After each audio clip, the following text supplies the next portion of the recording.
आज next question करेंगे हम।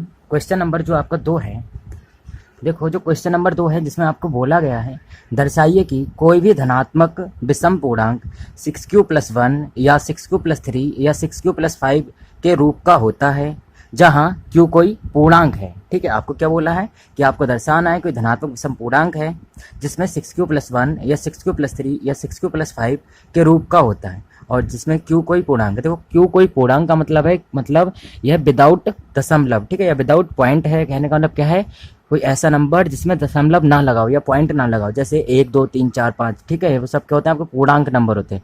ठीक है, और वहीं बात करें विषम धनात्मक पूर्णांक की तो इसका मतलब भी आप जानते हो, जैसे कि 3 5 7, ठीक है, मतलब ऐसा कोई नंबर है, कोई धनात्मक विषम पूर्णांक है जिसको आपको दिखाना है कि 6q+1 के रूप में लिख सको या 6q+3 या 6q+5। अगर इस तरह से आप लिख पा रहे हो उसको तो आप बोल सकते हो कि कोई भी धनात्मक विषम पूर्णांक है, हम उसे 6q+1 या 6q+3 या 6q+5 के रूप का होता है। ठीक है, और इसमें ये बोला इन्होंने जो q दे रखा है, q का मतलब समझा दिया, बस q क्या है, कोई पूर्णांक है।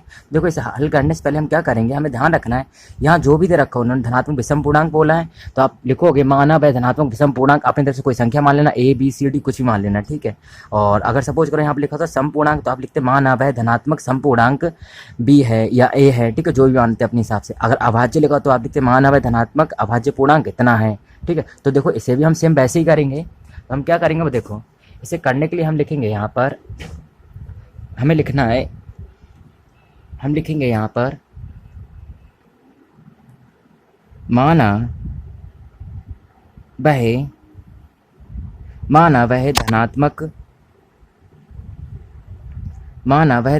पूर्णांक, और एक और चीज़ माना वह धनात्मक विषम पूर्णांक। ठीक है, क्योंकि आपको बोला है माना वह धनात्मक विषम पूर्णांक स्मॉल a है। ठीक है, इतना मानने के बाद देखो क्या करोगे आप अपनी तरह से मान लो जो भी दे रखा, धनात्मक विषम पूर्णांक दे रखा तो धनात्मक विषम पूर्णांक मान लो, धनात्मक सम पूर्णांक दे रखा तो धनात्मक सम पूर्णांक मान लो, धनात्मक अभाज्य पूर्णांक दे रखा तो धनात्मक अभाज्य पूर्णांक मान लो। फिलहाल आपके सवाल में धनात्मक विषम पूर्णांक दे रखा है इसलिए आपने मान लिया वह धनात्मक विषम पूर्णांक क्या है आपके हिसाब से a है। अब देखो a जो है आपने अपना माना है और इनका जो है उसके रूप में आप लिखने की कोशिश करोगे अपने को, मतलब आपने माना है अपना a तो a जो है इनके हिसाब से लिखने की कोशिश करोगे। क्या करेंगे वो देखो, जैसे इन्होंने लिखा है आपका, यहाँ ध्यान से देखो, आपका इन्होंने लिखा है आपका 6q+1 या 6q+3 या 6q+5, इस तरह लिखा है। इसे हम क्या करेंगे, जैसे हमने जो अपना a माना है उसे इस तरह से व्यक्त करने की कोशिश करेंगे। मतलब यहाँ q के साथ इन्होंने कुछ लिखा है, q के साथ कुछ लिखा है और q के साथ कुछ लिखा है। ठीक है, तो हम भी क्या करेंगे, वहाँ पर हम भी ऐसे ही कुछ करेंगे, q के साथ कुछ लिखेंगे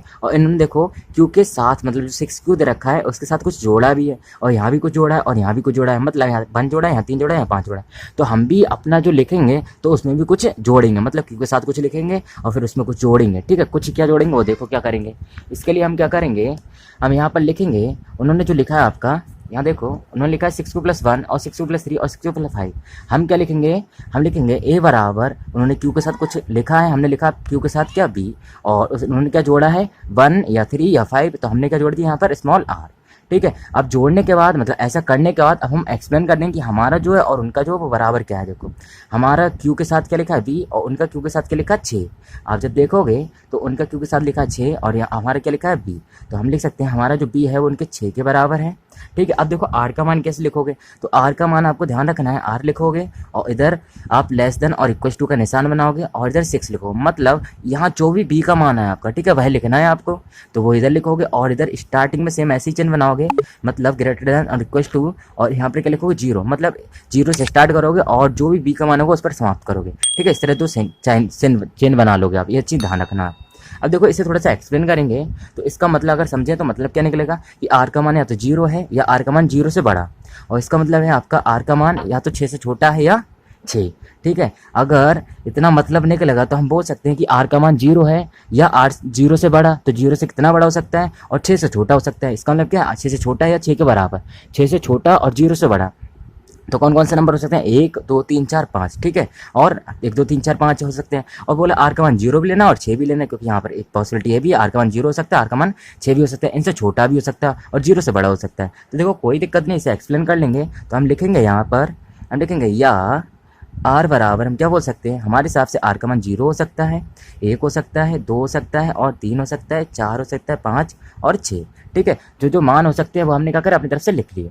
हमने अपनी तरफ से क्या क्या लिख लिया, हमारे हिसाब से हो सकता है ए का मान या तो 0 या 1 या 2 या 3 या 4 या 5 या 6। ठीक है, इतना मानने के बाद देखो क्या करेंगे, इतना मानने के बाद हम अब इतना मानने के बाद इनका मान बारी बारी से अपने समीकरण में लिखेंगे। तो अपनी जो समीकरण है या आपने जो माना है ए बराबर, इसे थोड़ा सा और सही करके लिख दोगे तो देखो बी का मान आपको पता लग गया 6 है, तो यहाँ पर लिखोगे 6 क्यू प्लस आर का मान ऐसे ही रहने देना। अब क्या लिखोगे आप लिखना जब, मतलब यहाँ ध्यान रखना, यहाँ बस खाली बी का मान रख दिया, ऐसे ऐसे जनरल फॉर्म में लिखे रहने दिया हमने।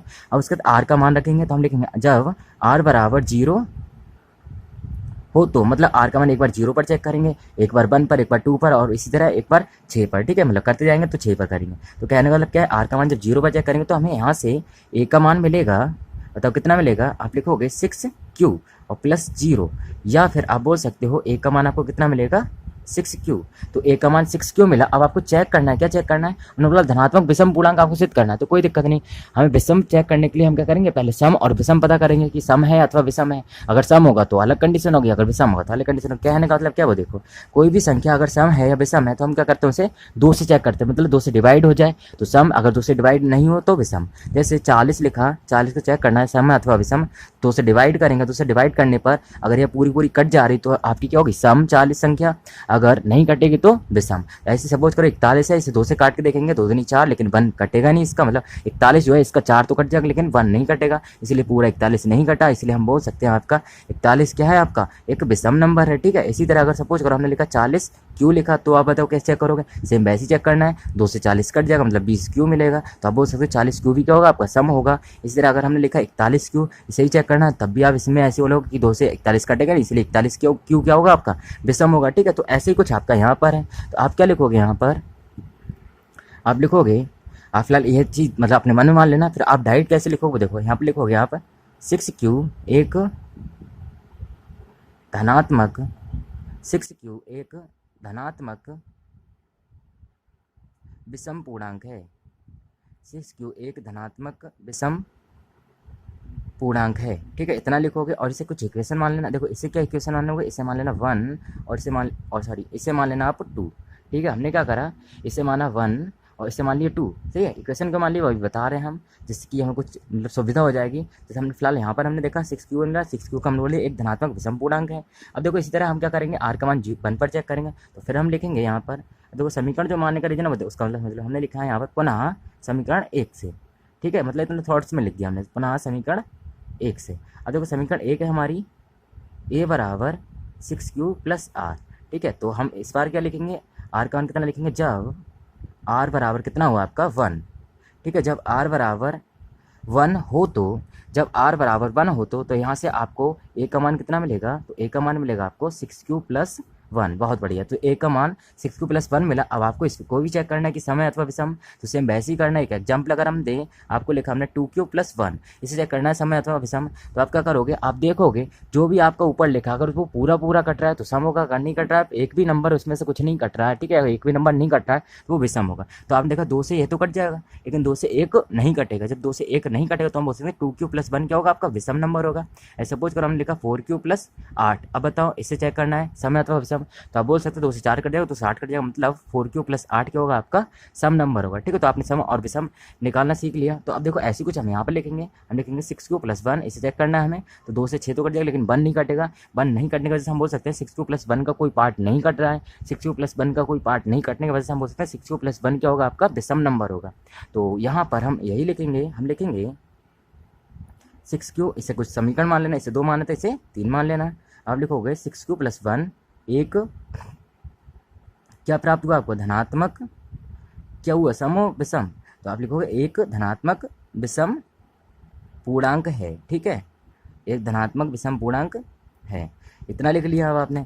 अब आप फिर लिखोगे पुनः, मतलब यह आपको लिखना है जब तक 6 तक ना पहुंच जाओ, पुनः समीकरण 1 से।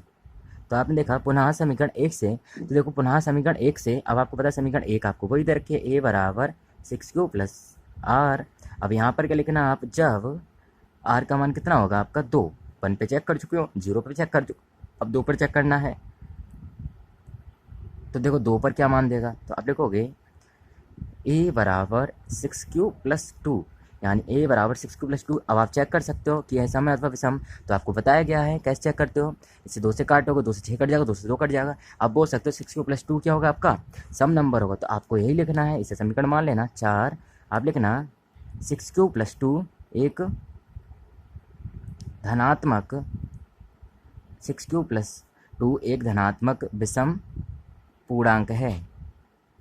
ठीक है, यह इसका आंसर हो जाएगा। इसी तरह हम अगेन करेंगे, ठीक है, या दोबारा करेंगे, तो हम देखेंगे यहाँ पर हम फिर लिखेंगे पुनः पुनः समीकरण 1 से।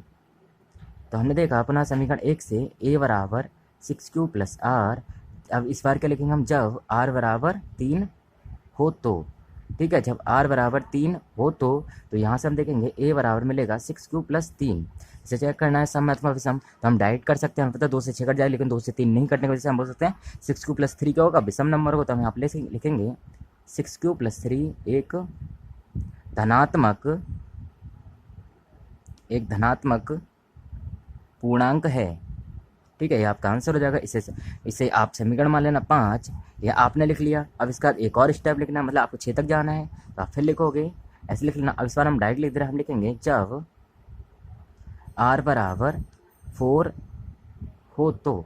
ठीक है, जब r बराबर 4 हो तो आपको a का मान क्या प्राप्त होगा 6 क्यूब + 4। आपको पता है 6 क्यूब + 4 क्या होगा आपका सम होगा तो विषम।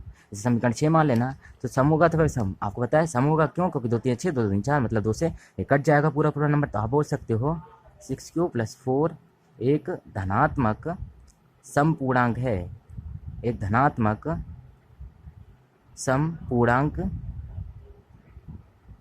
है। ठीक है, इसी तरह अब आप क्या लिखोगे, अब इसी तरह आप फिर लिखोगे जब r बराबर 5 हो तो आपको a का मान कितना प्राप्त होगा 6 क्यूब + 5। अब देखो 6 क्यूब + 5 पर आपको पता है 2 से 6 कट जाए, लेकिन 5 नहीं कटने की वजह से आप बोल सकते हो 6 क्यूब + 5 क्या है आपका विषम नंबर है। तो आप लिखोगे 6 क्यूब, इसे समीकरण मान लेना 7। आप देखो 6 क्यूब + 5 एक विषम धनात्मक पूर्णांक है। ठीक है, यह लिखने के बाद अब आप फिर वही करोगे। आप लिखोगे जब r बराबर कितना हो बताओ इस बार 6। जब r बराबर 6 हो तो आपको बताओ a का मान क्या प्राप्त होगा, a का मान प्राप्त होगा आपको 6 क्यूब + 6।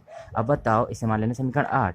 6 क्यूब + 6 जो प्राप्त हुआ, अब आप चेक करना है ये सम होगा अथवा विषम। तो आप बोल सकते हो क्या होगा सम होगा, क्योंकि 2 3 6 2 3 6 मतलब 2 से 6 कट जाएंगे। तो आप बोल सकते हो 6 क्यूब + 6 क्या होगा आपका एक धनात्मक समपूर्णांक होगा। तो हम इसे यहाँ लिख लेंगे, तो हम यहाँ पे लिखेंगे 6 क्यूब + 6 एक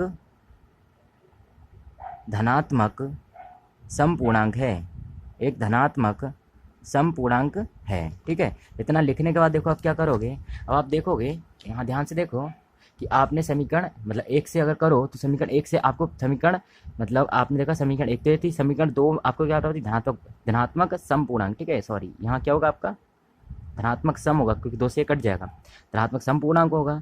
और अगेन जो है आपका एक होगा आपका धनात्मक विषम पूर्णांक होगा। इसी तरह आपने देखा धनात्मक सम, कहीं आपको धनात्मक ये भी आपका क्या होगा सम होगा। अच्छा, यहाँ ध्यान रखना, ठीक है, कहीं कहीं गलत लिख दिया।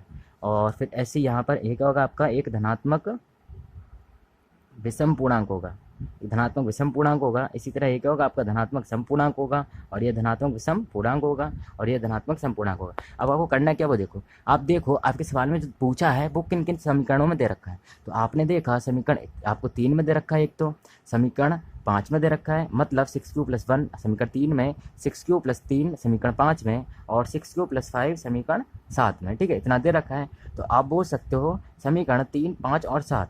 ठीक है, इनसे स्पष्ट है कि जो आपको विषम पूर्णांक प्राप्त हुआ वो क्या है आपका 6 क्यूब + 1 रूप का है, या फिर 6 क्यूब + 3 रूप का है, या फिर आपका 6 क्यूब + 5 रूप का। तो आप यही लिखोगे, यहाँ से लिखोगे आप अतः उपर्युक्त से, ऐसे लिख लेना, यह समीकरण लिख लेना समीकरण 3 5 और 7 से, या लिखना अतः उपर्युक्त से स्पष्ट है कि 6 क्यूब + 1 या 6 क्यूब + 3 या 6 क्यूब + 5, ठीक है 5 के रूप का कोई धनात्मक विषम पूर्णांक होता है, कोई धनात्मक विषम पूर्णांक होता है। इसे लिख लेना आप कैद से। तो आप देखो कैसे, इसे कैप्चर कर लो या इस तरह कर लेना। देखो जो आप इसे कैप्चर करोगे, इसे कैप्चर करने के बाद अब हम नेक्स्ट सवाल करेंगे